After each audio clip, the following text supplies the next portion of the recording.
Get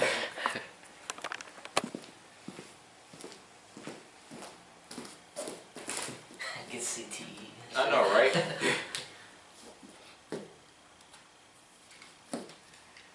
always says like, you don't play football, I don't play football. Why would he play football? Right. I ain't even built for it, you know. Me and someone looking at our genetics, like he or she is probably going to be small. We don't know, but.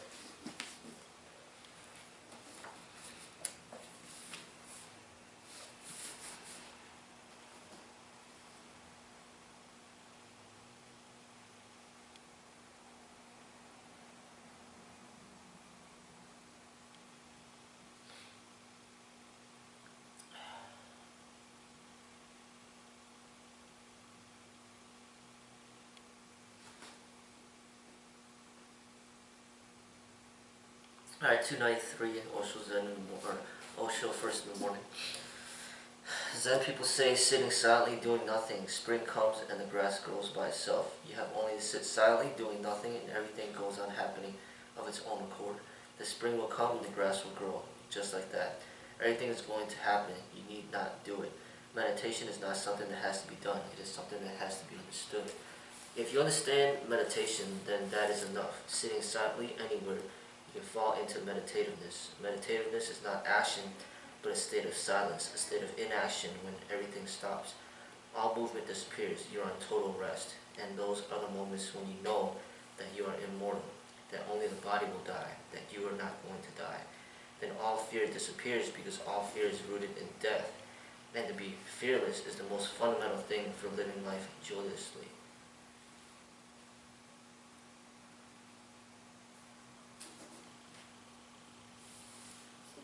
Now I know that passage talked about sitting still and like things happen by themselves, and that's when you become meditative. And I think in meditation, the key word that pops up to me is just awareness, like awokenness or being awake. But when they talk about being fearless and realizing that the body will only die and that's temporary, it just gets me to think about life in the truest form. Like when it said, you just sit and, you know, the grass will grow. Like there's life around. Like it's not just, you know, the body. It's not just your life, but life in general. Like the whole world is alive.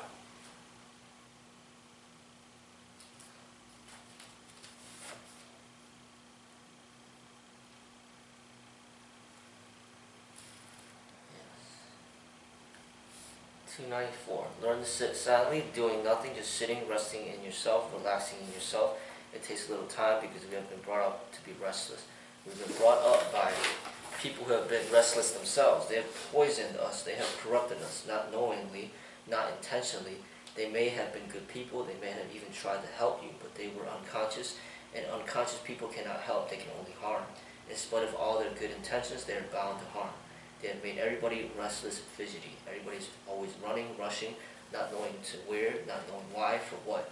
Speed in itself has become important as if it has some intrinsic value. A meditator has to learn to do only the essential and not to waste one's life in the unessential. A meditator has to learn how to relax, how to rest, and enjoy rest. And slowly, slowly, one settles into one's own center. The moment you touch your own center, you have touched eternity. You have touched timelessness. You have tasted nectar for the first time.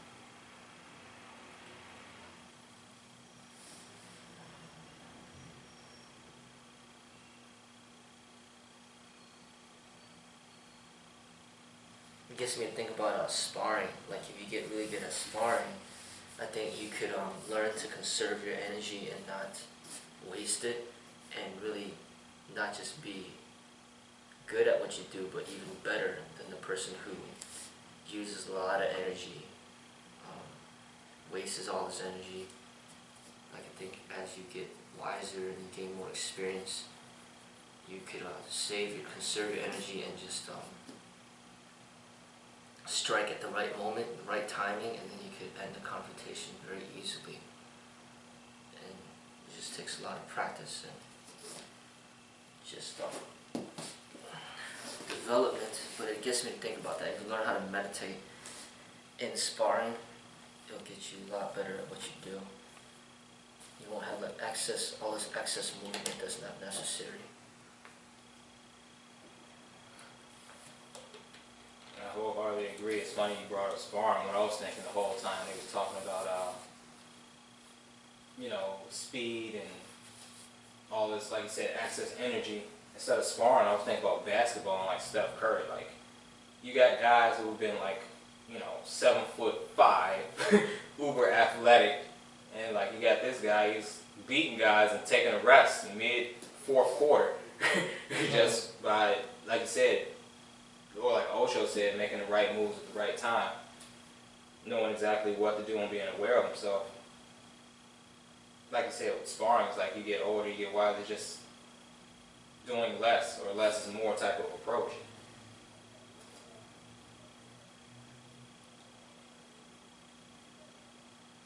Yeah, because I can see that even when I watch my own videos. It's not that I don't have the energy, I have the energy, but sometimes I don't need to move much. I can just stay still and just watch the person and just look for the opening and just go for it.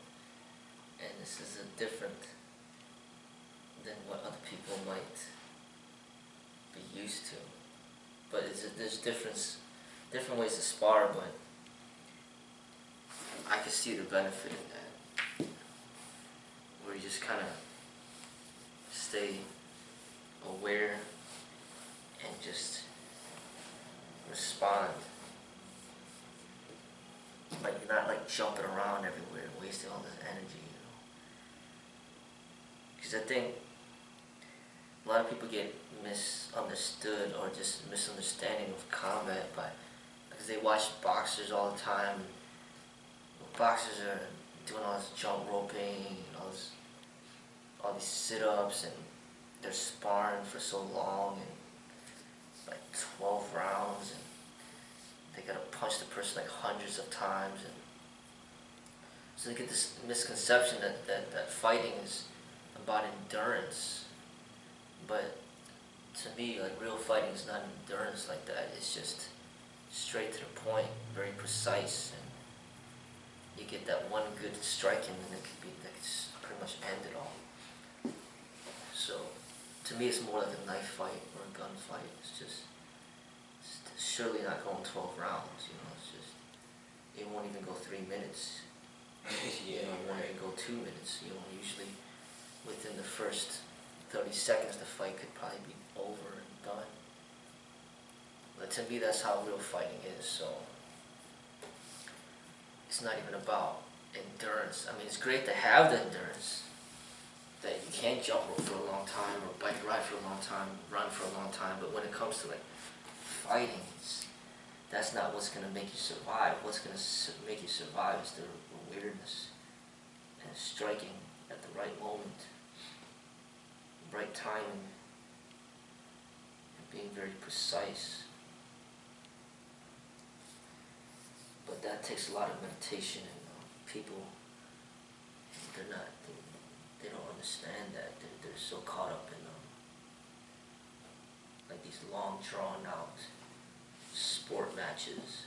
So I see that in real fighting, the person that's really experienced, it'll be like really hard for the younger person to outdo the experienced person, because if the experienced person maintains good physical shape and he has experience, the younger guy, if he doesn't have experience, he could be in the greatest shape, what great shape does he want, but he won't be able to overtake the more experienced person, because it's not even about endurance, So I think people they haven't really seen that much. They always assume that the younger person is going to win, but it's not like that. To me, it's similar to like Mayweather. He's like a lot older than a lot of these boxers, but he just knows how to use strategy better, and then he could beat a lot of people way younger than him. Like, not just beat them, but destroy them, Well, yeah, I mean, I agree with you wholeheartedly on that. And it's also, with sports versus actual, like, real life fighting, it's entertainment. And people who are in sports or in the sports world, they know that. Like, reading, I told you, and I know it's funny. It's like, oh, you really read that book by Mike Tyson. But he brought up some points with what he learned from Cus D'Amato, how to be great at the sport. He was like, yeah, after the bell would go, he would keep like fighting to make it look good on camera. Or, you know, certain moves he would do to make it look like a good fight. Like, not necessarily a street fight, like, oh, I'm finna, you know, bite this guy. Like, that's a real fight, biting somebody's ear and shit. But if you're talking about, like, putting it on for the camera, like, yeah, like, oh, he wants to keep fighting after the bell went off, or, you know, pushing the guy, talking smack. That's all for the TV. But in the street, you're not going to do any of that. There is no, there's a bell and you stop. There's like police sirens and you stop. Like you said, with Mayweather, he probably isn't as fast as he used to be, or his hands, from what I understand, aren't as, they're pretty bad. Like, you know, he hits people, he pretty much hurts his own hands at this point. They're pretty brittle. But like you said, knowing when to turn it on, like, okay, you're tired now. Now I can turn it on and use your own endurance against you.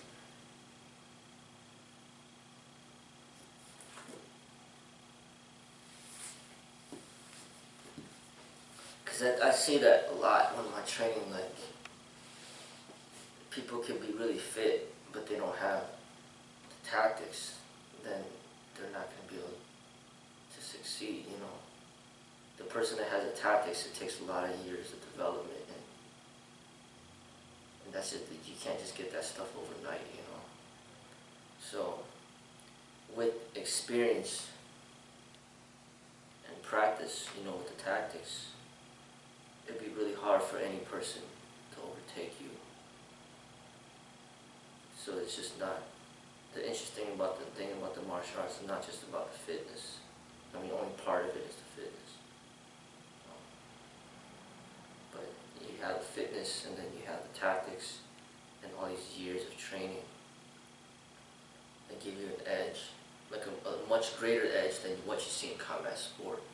Because combat sport kind of, in a way, kind of favors the younger people because of all the protective equipment and all this other shit. But in combat, you don't need to punch somebody. Like in real fighting, you don't got to punch somebody 200, 300 times. You know what I'm saying? It's not like that, you know.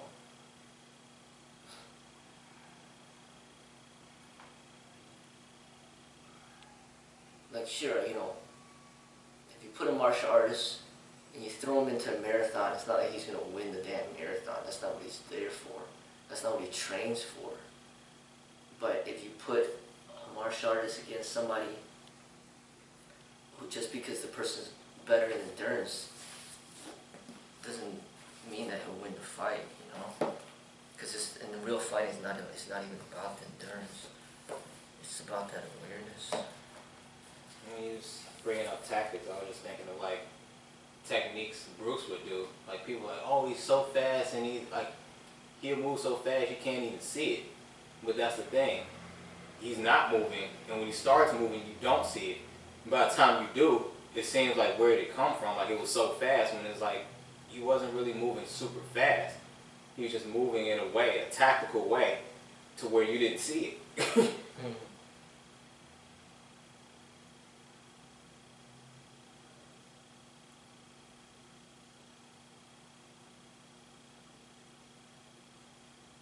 I mean, it might even be something as tactical as like moving or striking when they blink. Because when they blink, for like a slight millisecond, they're blind, you know what I'm saying? Right. And you just hit them when they couldn't see it because they were blinking at that moment.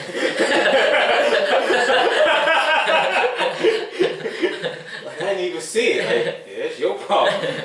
Because you think like everybody has to blink. You can't just not blink, right? So you can time your strikes so they're blinking. And then they don't see shit.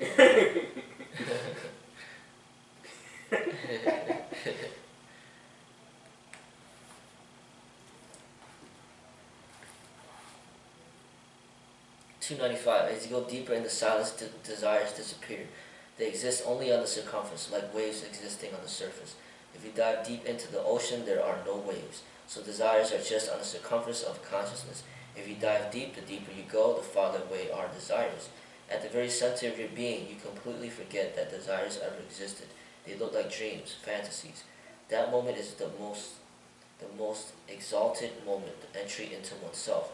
Then you can come back to the surface, but you cannot lose contact with the center. Then you remain centered even though you are on the circumference. Then all those waves are just games. One can act and play beautifully and gracefully, but without any disturbance, without any tension, without any strain. One can remain in the marketplace and yet in tremendous silence. One can be in the crowd and yet be absolutely alone.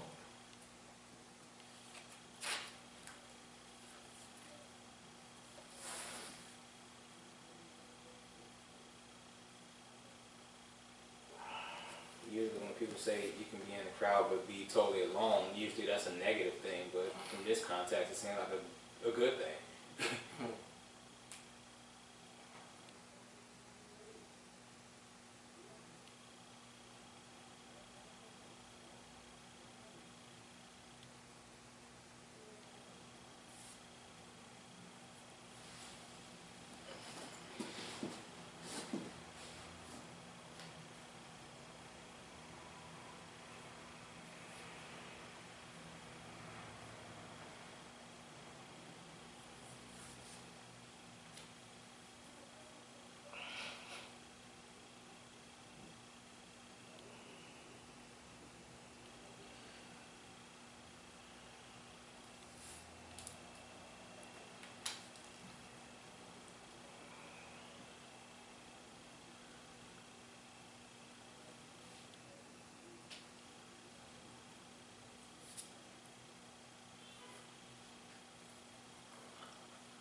296. From the outside, man appears to be a very small dewdrop, but that is just an appearance. Don't be deceived by it.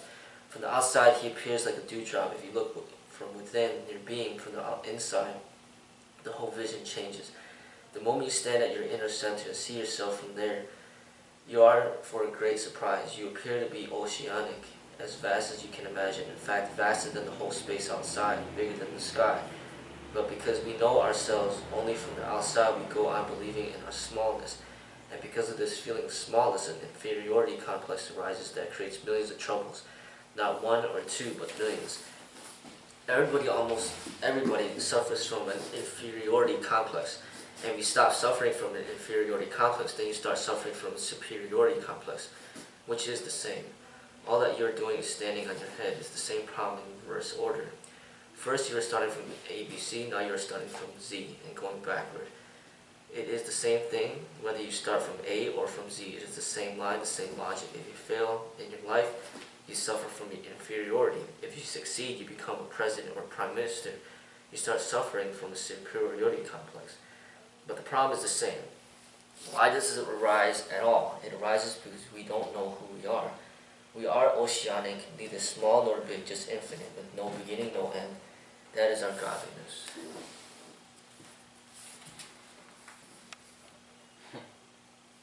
Superiority complex. That needs to be that phrase needs to be coined. I think, at least how, from my perspective, what I'm hearing is, identity. Like people identify with, for lack of better words, the clothes that they wear. Like, oh, well, I'm this, instead of this is what I do. I'm this. Like that's all you are. Like, but when you look at how how their lives really are, there's many layers. Like we're naturally like onions. It's like me. I'm somebody's son, but I'm gonna be somebody's father. I drive the bus for a living, so you can say I'm a bus driver, but I'm not just that. Like, I'm a husband, I'm somebody's son, I'm a brother. You know, I'm a student here. Like, I'm many different things, but I'm not, or I do many different things, but I'm not just one thing. And I guess with a what do you say, superiority complex, or getting tongue twisted. Inferiority complex, people probably just identify with one thing.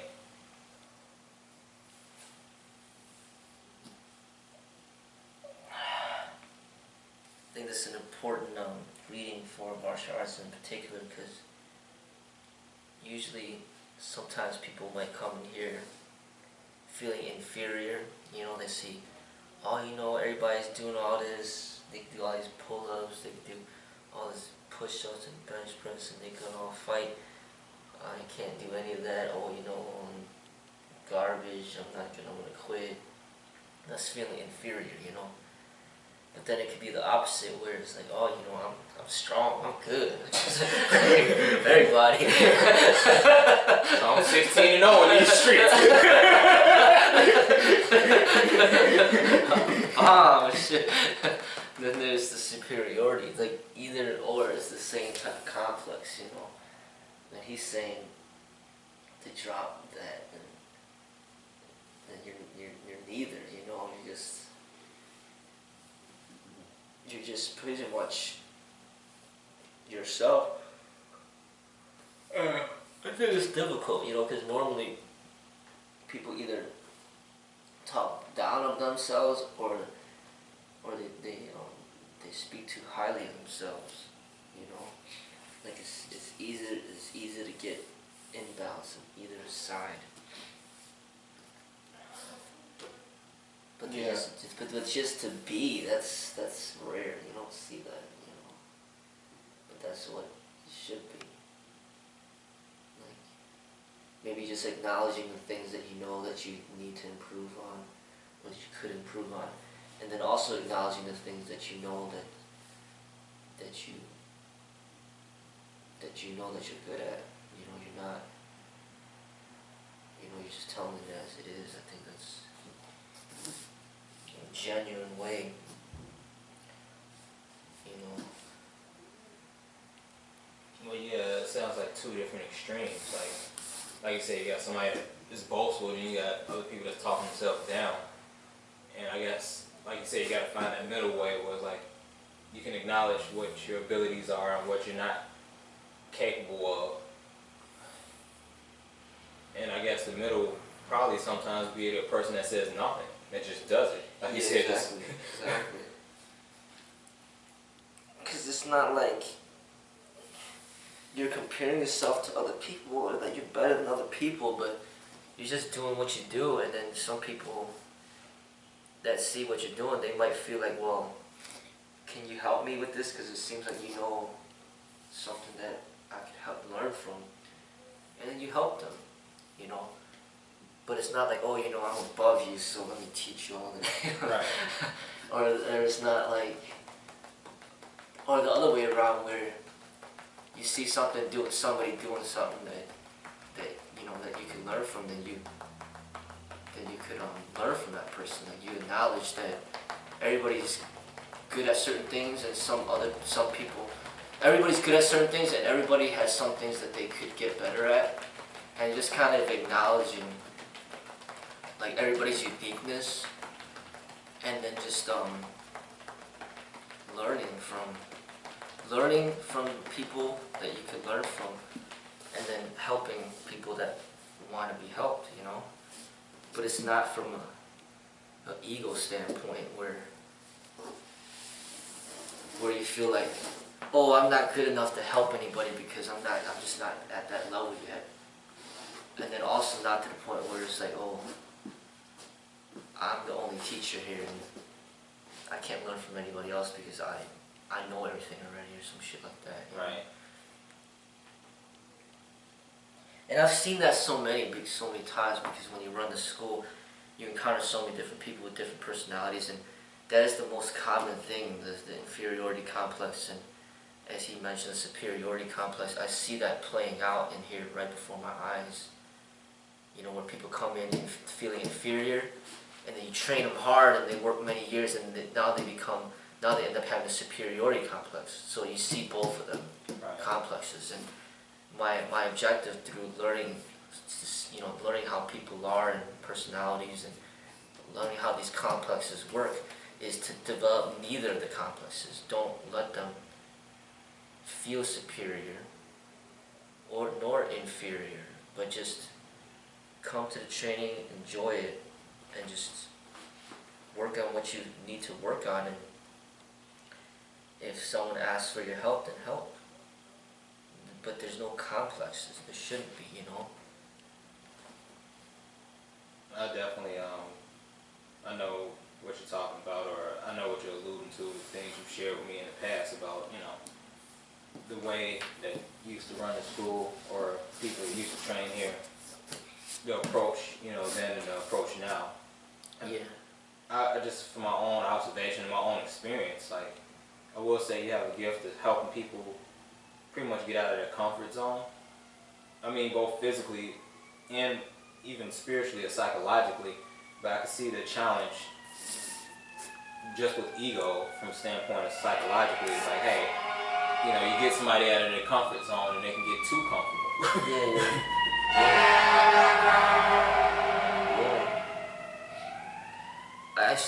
I enjoy working with people. If out of the two, the inferior or the superior, I'd rather work with the inferior, because I like to help people build their confidence slowly through time. But if somebody's already coming here overconfident, there's really not much you could do with that, unless you go like to an extreme, like some of these combat sport people. You gotta beat them down hard. Like I've seen some of these boxing highlights, for example, like, alright, this is the guy talking before he gets his ass whooped. This is the guy being interviewed after he gets his ass whooped. He's like, yeah, you know, he had it on me, he got that uppercut, you know. He had the best of me, you know. Yeah, everybody took a loss. You know, Ali, like, yeah, you got me, but I'm still pretty. Like, no, watch your ass. And that's the difficult thing about the martial arts, is that you shouldn't have to beat somebody down in order to get them to, you know, in a way humble themselves, you know. And that's just a dangerous path to go. So there's really not much you could do with someone that comes in here with a superiority complex, you know. Other than sometimes the safe sparring, but you'd have to be at such a high level of your technique execution that you can still keep it safe while teaching them that there's not the need to work on still, you know. Right. But that's what I like about the pool and the chess, is there's none of that. It's just play and shit, you know. They lost 10 in a row. Like, would you still think that you can't learn anything? Like, you lost 10 in a row, like legit losses, you know what I mean? Like, and it just keeps happening over and over and over again. Then it just there's no choice but then to be like, man, like, I think I can learn.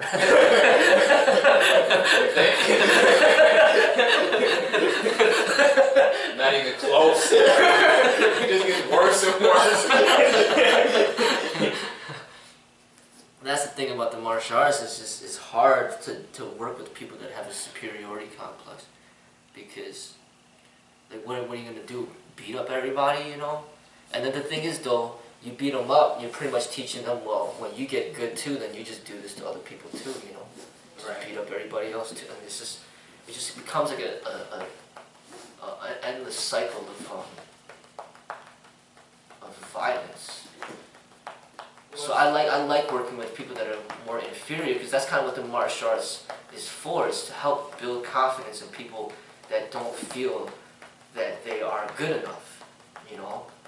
They feel that, you know, they get intimidated by other people, or, you know, they have fear of other people, or fear of fighting, and that's what the martial arts teacher is supposed to help people with, you know? But the people that already feel like, hey, I'm the shit, I'm the bomb, I'll beat up the whole world, I mean, what are you supposed to do with these people, you know? You can't really do anything with them, you know? Well, I get what you're saying. It reminds me actually of a passage Osho said about something about wiping the mirror clean. Like, Yeah. basically showing somebody the reality. Like, the reality is you're not better or worse than anybody if you don't compare yourself to anybody. You're just you. Yeah, yeah. But showing somebody that has that inferiority complex is like, oh, when they see it's like, man, you're not as bad as you really think you are. Like you said, you build them up, but it's like, hey, you're not, you know, you still have things you need to work on. They came in with that mentality already.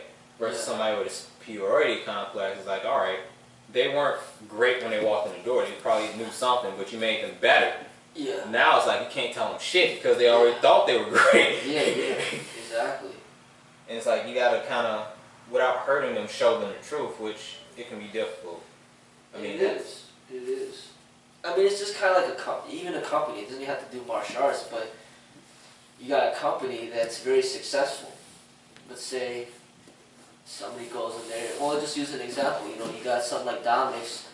You know, a company that's successful at the moment, but then somebody that's working within the company, I think he ends up getting fired. He's like, you know what, I'm going to put y'all out of business. And then he ends up creating the Mirianos. You're right. You know, that he takes what from that company, and then he ends up creating his own.